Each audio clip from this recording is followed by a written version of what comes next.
بسم الله الرحمن الرحيم نحمده ونصلي على رسول الكريم ما بعد فقد قال الله تعالى في كتابه العزيز بعد أعوذ بالله من الشيطان الرجيم بسم الله الرحمن الرحيم لقد كان لكم في رسول الله أسوة حسنة لمن كان يرجو الله واليوم الآخر وذكر الله كثيرا وقال النبي صلى الله عليه وسلم لا يؤمن أحدكم حتى أكون أحب إليه من والده وولده والناس أجمعين أو كما قال النبي صلى الله عليه وسلم.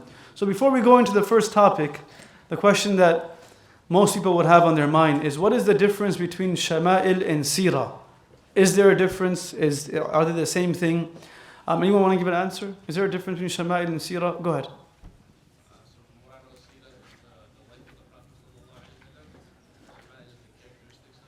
Okay, that's great, mashallah. Anyone else? What is Shamail? Anyone have an opinion? Educated guess, please. Yeah, now. Great characteristics and etiquette. Now.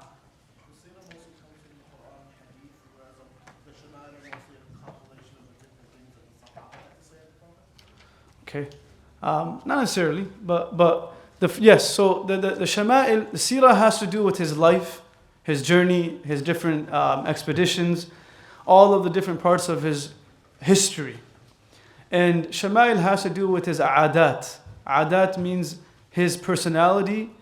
And as a second tier, his innate characteristics, not necessarily different aspects of his life where there are situations taking place or where there is an expedition taking place, just the way that he was. This is who he was. And what does Shamail include? Things like how he would walk, how he would speak to people, how he would stand, how he would eat, how he would look. What type of personality would he present himself with in front of enemies? How would he present himself in front of his friends and family? This has less to do with sunnah and has more to do with who he actually was. That doesn't mean that Shama'il is not sunnah. It actually means that it's a stronger sunnah, because these are amongst his adat. These are habits. And people say that personality is something that you cannot change. But there's a reality to it. So, for example, someone can say, what's the point of learning Shama'il if we are who we are? But the reality is, Umar radiyallahu anhu was who he was, but he was able to allow the Shama'il, the adat, the etiquettes, the habits of the Prophet ﷺ to impact his life, where he was able to refine and realign the way he wanted to present himself. So though he was a very straightforward person, though he was extremely strong, powerful, present in every aspect of those words, at the same time, he understood that if someone corrected him, that he was to remain silent. If someone was to call him out for something and he was wrong, he would not respond, even though he was the leader of the believers. People can say that I am naturally harsh. I am naturally the way I am. I don't know how to speak softly. If someone had that excuse, it would have been Umar radiyallahu anhu. But because he spent time with the Prophet ﷺ, his entire personality was realigned. It wasn't necessarily changed. He still was harsh, but now he was harsh against the enemies of Islam. Abu Bakr radiyallahu anhu was an extremely soft person. He was very tender, he was very gentle, he was rafiq. However, he did not allow his personality to be a source of justification to not present himself and to implement deen when it needed to be implemented. So it wasn't that I'm so soft I can't tell my children to pray. I'm so soft that I don't really know how to tell people to worship Allah. I'm so soft that I don't know how to correct someone when they're wrong. Just not my personality. That's just scapegoating, right? Because the reality is that Abu Bakr radiyallahu anhu, when the Prophet left this world, there was nobody that was more harsh than him. People that said that they will not give zakat, he was ready to wage war upon them. He was ready to stop speaking to his daughter because she got into an argument with the Prophet ﷺ. So it wasn't that he was soft and he was just a doormat. It was that he understood how to allow his personality to fit within the lifestyle that the Prophet ﷺ taught us. There is no individual who can use their personality as an excuse to compromise deen. Because the Sahabas had all of those personalities. There were people who were elderly, who had a certain level of presence in the community before they became Muslim.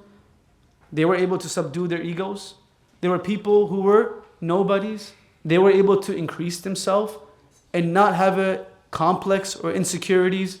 Bilal radiallahu anhu was a slave before he became a Muslim. He was persecuted in Mecca openly. His name was synonymous to persecution. But when he became a Muslim and Deen gave him that level of strength, he did not let those demons limit himself. Similarly, when Sa'ad ibn Mu'adh, who was the leader of Medina, when he became a Muslim, he was able to humble himself in front of the Prophet ﷺ. There is no personality in Deen that can be a compromise to our faith. Every one of our personalities fits within the inclusive Shamail of the Prophet ﷺ. No person can be too soft that they simply ignore the commandments of Allah. And no person should be too harsh that their harshness becomes oppression. There should be a balance between both, and that's why we have the Shama'il. There were times the Prophet became angry. Why did he become angry? There were times the Prophet ﷺ remained silent. Why did he remain silent? This is what the Shama'il is for us, and inshallah, we're not going to be able to cover the entire 357 narrations that come in Shama'il, but we'll cover selected chapters and qualities that we want to focus on for the next 5 or 6 days, inshallah ta'ala. We will, I think on January 27th and 28th, we'll have our dear Sheikh Yahya Rodis coming from Pennsylvania, and he'll be doing an entire reading of the book Shama'il. So he'll be doing it from the beginning all the way till the end, because I really want to cover the Shama'il from the beginning of the book till the end of the book. We always end up having Shama'il as a token, but Shama'il is not a token. It's supposed to be something that is taught independently as well. So inshallah, for the first time, we'll be covering the entire book that was written by Imam Tirmidhi rahimahullah, who's amongst the 6 authors of the books that have been titled the Sahih Sitta, the accepted, authentic books of hadith.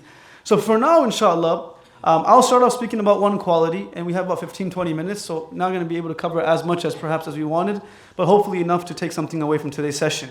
Imam Al-Ghazali rahimahullah, he would say, there are 3 reasons why someone is beloved to us. 3 reasons why we love someone. And when a person has these 3 qualities, there is a natural level of rationality behind your love for someone. Because emotional love is there even for your children. You don't need a rational reason to love your children. You don't need a rational reason or intellectual reason to love your parents. Because these are relationships that are beyond the realm of rationality.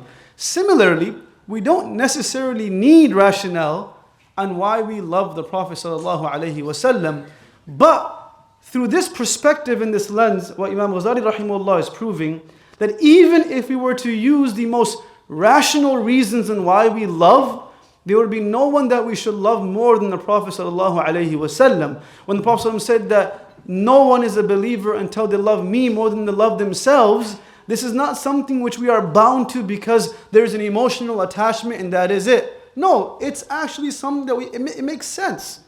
And how does it make sense? He proves it through these 3 qualities. That these are 3 reasons why we love someone. Number 1, anyone? Why do we love someone? Because of physical attractiveness, physical qualities, right? So for example, if I want to buy a house or a car, something as simple as that, if it looks bad from the outside, we're not going to say, oh, but the inside is very nice. Because the physical look of it does make a difference. And those that say, don't judge the book by its cover, it's true, but we cannot ignore the cover. When someone says, deen is only internal, that's not true. The depth of deen is internal. If deen was only internal, we would not be told to pray salat in jama'ah. Pray everywhere, anywhere you are. Pray in your house, pray in your room. Why do we get more reward for praying in jama'ah? If deen was only internal, the most blessed days of our entire year would not be years would not be days where the entirety of the Muslims are celebrating. The most blessed day of the Muslim calendar is the day of Arafah. And the reason for that is because everyone is showing their deen. And everyone is representing their deen. And the most rewarding day during the week is the day of Jum'ah. Because once again, we're showing and representing our deen. So that aspect that deen is only internal is not true. The depth of it is internal. Sincerity is internal. Taqwa is internal. Salat has two components. One is called khushu', one is called khudu'. Khushu' means what depth and what level of concentration do I have in my salat? What am I thinking about when I say Allahu Akbar? No one can tell except for you and Allah, of course. But then you also have khudu', which has to do with all of our physical movements. Do I perform ruku correctly? Do I do sajda correctly? If deen was all internal, then why do we have khudu' for? And Imam Suyuti rahimahullah says, the best way to bring khushu' into our life is to have good khudu'. Meaning, if we want to increase our level of devotion inside of prayer, better our movements in prayer. Make sure every movement is done correctly. And then our concentration will also increase. So there is a level of physical presence of Islam, right? So physical beauty. What else? Why else do we love, sisters? Great, that's great. What else? That's actually accurate. What else? Anyone? Do we not love here in this room? Okay, great. Go ahead. Kindness. What they did for us? Great. So the second reason that he mentions, it's been mentioned by many of you, is a person's internal beauty, their internal qualities. The car could be very nice from the outside, but the engine is shot. No one will buy that car.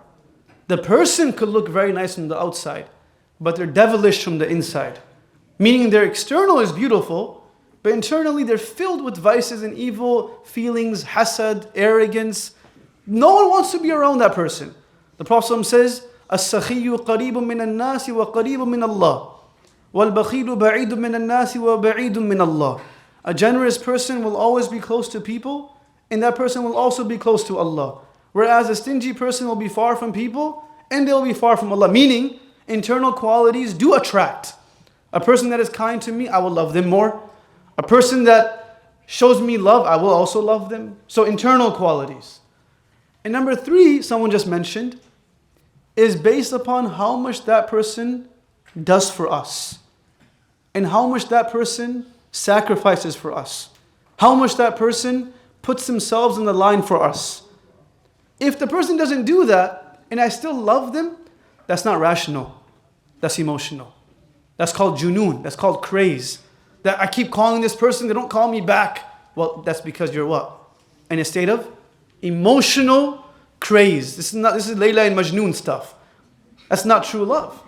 Because love, at a rational level, no person would continue investing in a relationship when the other person has absolutely no feelings for you. That's called feeling crazy. These are 3 reasons why we love someone. If we were to take these 3 qualities and objectively look throughout our lives on who has them, there is no one that possesses them better than the Prophet ﷺ. No one that has the presence of all 3 of these than our Habib ﷺ. Physical beauty we'll speak about today. No one was more beautiful than him. Internal qualities, which one does he not have? And the amount that he loves us, where he says that I would love to visit and meet my brothers and sisters. And the Sahaba say, are we not your brothers and sisters? And he says, no, you're my companions. My brothers and sisters are those that will come much after amanu bi wa lam yarawni. And that will be another session, inshallah. So these 3 things we'll cover during the 6 sessions as well, inshallah ta'ala. Today is physical beauty. We love because of physical beauty. How beautiful was the Prophet sallallahu alaihi wasallam. And Imam Tirmidhi rahimahullah, he starts off his book speaking about his physical beauty. So we will also start off our discussion speaking about this, inshallah ta'ala. The narration is Hassan ibn Ali, the grandson of the Prophet sallallahu, who was only 6 years old when the Prophet left this world. So he asks his uncle, Hind Abi Hala, who was the brother of Khadija, radiyallahu anha, so related to the family. He asks him, please do me a favor, صف لي رسول الله صلى الله عليه وسلم, or tell me about the Prophet sallam, وأنا أريد وأنا أشتهي أن يصف لي منها شيئا يتعلق بي. And I wanted that he describes to me the Prophet of Allah in such a manner that I can never forget it. And then he says, وَكَانَ وَصَّافًا. This man was very good at describing people. You know, some people are very good at it, and some people are just horrible. Like, how did he look? He had eyes and, his nose, 2 ears. Then you ask some people, especially like, I hope no one gets offended. some certain aunties, how did this person look? Say this way, and certain uncles too, by the way, right? Eyes were like this, but they were like that. I'm like, that's details. Like, you couldn't draw them better. You could explain them so well. Some people are just very good at explaining how things look, while others struggle. He was very good at explaining how people looked. So he says to his uncle, tell me how the Prophet of Allah ﷺ was. How did he look? So he begins, Hind Abi Hala starts describing the Prophet ﷺ from what we recognize, from what we see from the hadith, the greatest of his qualities, and he goes into the rest of his qualities. Now, we can't say they are less great. All of his qualities were great. But he begins off by saying, وَكَانَ رَسُولُ اللَّهِ صَلَّى اللَّهُ عَلَيْهِ وَسَلَّمْ فَخْمًا مُفَخَّمًا. The Prophet of Allah ﷺ was someone, fakhman means naturally honorable, that he never needed to force himself into a conversation. He never needed to force himself into someone's, area in their room. Like, he was someone that naturally was honorable. Never needed to ask someone, stand up for me, because the Prophet never asked companions to stand up for him. However, whenever the Prophet walked, companions did stand. He never needed to ask someone, he never asked anyone to remove from their spot for him. Naturally, Allah gave him a presence and an honor that all the Sahabas recognized. To the extent that if the Prophet of Allah ﷺ was quiet and silent, no one spoke. And if he was speaking, everyone was attentive. To the extent when Urwa ibn Mas'ud, who Shaykh Abdullah was speaking about in Hudaybiyah, when he saw how the Sahabas were treating the Prophet ﷺ, he said to the people of Quraysh, that Zurtu Kisra wa Qaysar wa Najashi. I've been all across the world. I have never seen ما رأيت أحدا يعظم أحدا كما يعظم أصحاب محمد محمدا صلى الله عليه وسلم. I've never seen any human being honor another human the way that I saw these companions honor the Prophet of Allah. The way they were acting in front of him, the way they were dealing with him. Though they were friends, the formality was never compromised. Though they were close, the respect was never compromised. A father fears that if he becomes a friend of his son or daughter, the son or daughter will lose their respect of that parent. Because we always blur our lines. The Sahabas understood, the Prophet is my friend, but before that, ما كان محمد أبا أحد من رجالكم ولكن رسول الله. He's not simply your friend. He is the Prophet of Allah. You speak to him too loud, guess what? لا ترفعوا أصواتكم. Lower your voice. Even though the person that was speaking loud was his best friend. And not even to the Prophet, in front of the Prophet. So there's a difference. You're my friend, but I'm still the Prophet. So fakhman refers to this natural sense of honor. Mufakhaman means a person that can use whatever Allah has endowed them with to raise the level of honor and respect of the people around them.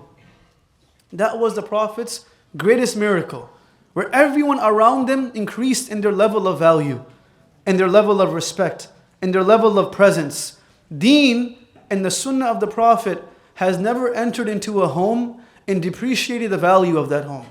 Deen and the Sunnah of the Prophet, every single time it enters into someone's life or into their home, it only adds more value in their life. There is no one who has become more religious and depreciated in their presence in any room in this world. And there has never been a situation where someone has left the Sunnah of the Prophet and value has been added in their life. If we look at the Sahabas, they were also ordinary people before becoming Muslim. What made them extraordinary was not their level of literacy, because the only few of them were lettered. At the time of Hijrah, 33 Sahabas knew how to read and write. So very few of them were well lettered. It wasn't their finances, it wasn't their lineages. What made them extraordinary was their affiliation, that they were Sahabas. Because Deen raised the level of their presence. Now, when Bilal radiallahu anhu walks into a room, everyone moves out of the way. It wasn't because Bilal, it's because radiallahu anhu. It wasn't because Umar, it was Umar radiallahu anhu. Similarly for us, the moment we allow Deen to be the greatest source of value in our life, it will naturally bring more honor to us. It will elevate who we are. If not to the people of this world, to those who truly matter, who is Allah subhanahu wa ta'ala. These were people who were living on this earth, but their footsteps were heard in Jannah. where the Prophet ﷺ is taking a tour of Jannah and he hears footsteps. And he says to Jibreel, whose footsteps are these? And Jibreel says to him, these are the footsteps of Bilal. He's walking on the earth, but his footsteps are being heard in Jannah. He descends from the heavens and he comes to Bilal and he says, oh Bilal, what is it that you do that when I was walking in Jannah during my journey of Mi'raj, I heard your footsteps? Like you were living here, but I heard you all the way there. We're worried about buying real estate in this world, and these people already had reserved real estate in the akhirah. They weren't worried about the competition of this world. They understood, La aisha illa aisha al-akhirah. And he said, Ya Rasulullah, it could be one of two things. One, before I sleep, I forgive everyone. My heart is completely cleansed. Number two, there's not been a single night that after I fall asleep, I make an intention to wake up for tahajjud and I pray 2 raka'ah. And I pray 2 raka'ah sometimes before I sleep and sometimes when I wake up for tahajjud. Maybe it's that. The Prophet comes in his journey of Mi'raj and he sees a palace, and the palace says, لِشَابٍ مِّن قُرَيْشٍ. It belongs to a youngster from Quraysh. The Prophet thinks that it's him. He starts walking forward. And Jibreel says, no. This palace doesn't belong to you. This belongs to Umar radiyallahu anhu. And the Prophet said, oh my God. And he didn't walk in. And he comes down. He says, Ya Umar, I saw your palace in Jannah. I was about to walk in, but I thought of your ghairah. And I said, maybe I won't walk in. He says, Ya Rasulullah, you could have walked into that house and my house is your house. I said, no, I understand who you are. Even I recognize you and your level of ghairah, which is not a negative thing at all. My point is, the Prophet added that value. The value that was given to Sahabas was because the Prophet was amongst them. And the value that is given to our ummah, let us not be deceived, is because the Prophet was our Prophet. It's not because we came and we're the greatest nation. Why would we be the greatest nation? If we take an objective view of our ummah, we're not the strongest ummah. Qawm Aad was much stronger than us. We don't live the longest, so we have limited lifespans. We don't necessarily have the greatest level of architecture and intelligence. Qawm Thamud had that. We don't have finances like Qawm Salih. So why would we be the greatest nation? And we've come at the end. We're the greatest nation because we have the greatest Prophet. And if we ignore the adat, the personality, the life of this man, what allows us to still say that we are the greatest people? Because we've removed the affiliation of what makes us great. A moment, if a person thinks they're honorable, because naturally our honor comes from affiliations. Naturally. Our honor comes from affiliations. So if I work at a certain company, the way I walk is different because we have youngsters that they were very humble and then they got accepted to med school and their walk changed. Like they started walking a little different. And then they got accepted to residency and they started floating on the earth, right? I'm not sure what's going to happen when they actually become physicians. Not my brother, okay? Not him, but others for sure. My point is, affiliations change us. There is no affiliation that can bring more honor into our life than the one that we were born with, or the one, if we reverted, that we were given, that we are ummatis of the Prophet ﷺ. Mufakhama means that he was always looking to see how his presence could bring benefit to people. Whereas in a consumer society of capitalism, we're always sitting in a relationship thinking how we can take benefit from a person. If we think to ourselves right now, how many relationships have I invested in the last year where I am not a beneficiary of it? Where the other person benefits from me, but I don't benefit from that person. We're such, because of our system of capitalism, that even our handshakes are calculated. I'll shake a person's hand differently because I benefit from them. And a person that I don't benefit from, I don't even notice them.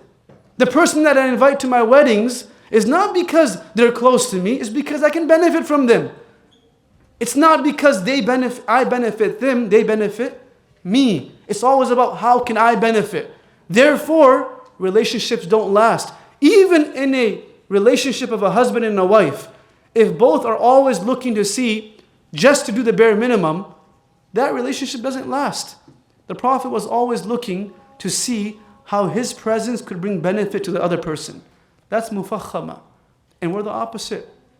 For the most part, everything is about us. The Prophet speaks about the 5 rights, and we'll end after this. The 5 rights that believers have upon believers. 5 rights. How many rights? 5.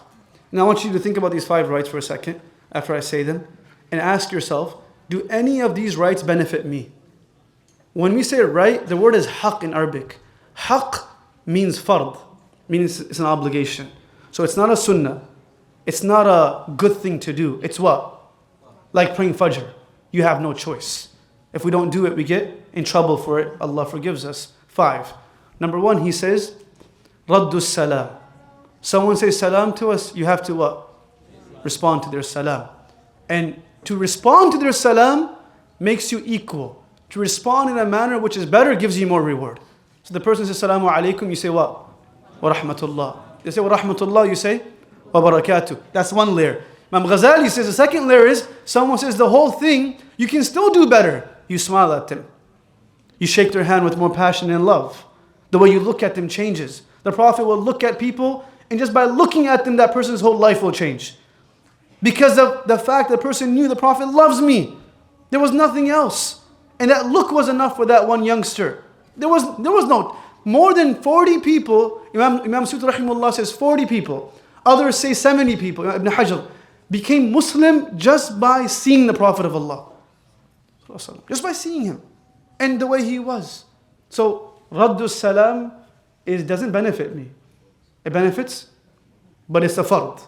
Number 2, by the way, the hadith says whoever says salam first has stronger belief. The hadith says a sign of stronger faith is that you say salam first. Let's be clear. A sign of stronger faith is for the one who says salam first to a stranger, not to their friend. Because there's no awkwardness in that salam. Strong faith is when it's difficult to say salam. If I say salam to my brother first, doesn't mean I have more what? More faith. That was going to happen anyways. It just happened to be that I said salam first. But if in this gathering, if we leave this gathering and we don't say salam to new people, that means my iman is not stronger than his iman or her iman.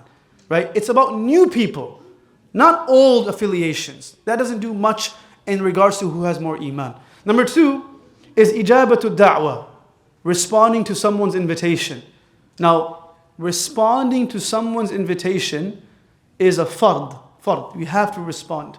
Why do we have 99 plus apps that are made for RSVP? Why? Because we don't fulfill the haqq of that person. We just don't respond. So people are making so much money making apps just for RSVP. Just so we can what? Respond. And the Prophet said that's a what? A fard for us. Now, respond doesn't mean that you have to go. Respond means that you at least give a response to the person. That I apologize, I cannot come for so and so reason. And you respect that person. And I promise you, if that person was someone that you wanted to benefit from, you would respond. But because it's a wedding that doesn't really give me any networking ability, I don't want to go anymore. That's not right. Ijabatu da'wah. Right. Number 3, and I have 3 just quickly. Number 3 is tashmitul atish, saying yarhamukallah.